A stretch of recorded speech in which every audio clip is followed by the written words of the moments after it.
My name is Rob McMahon. I'm a Senior Product Manager at Itron, and this is the Solar Battery AP.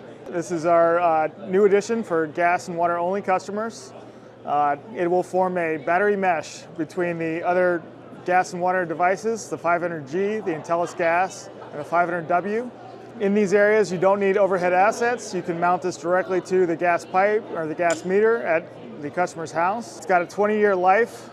Built-in solar panel will recharge the batteries, and then it's got a second battery system with 20 months of life in case it's buried under snow for a month or some other weather event. We wanted to have a small access point that could form a micro mesh or a battery mesh in these areas, and this will talk to those meters and then back all the data to the cloud to our UIQ software system. We designed the Solar Battery AP to lower your total cost of ownership, or TCO, for gas and water only areas. So it lowers it in a couple different ways. You don't need any overhead assets to mount it to.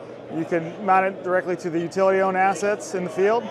Also, it's one cellular connection for up to 50 endpoints instead of having one cellular connection for every single endpoint. And then also, it's got a 20-year life with the solar panel and the built-in battery system, so that you don't have to do any maintenance, you don't have to replace it. For more information on the Solar Battery AP, go to itron.com.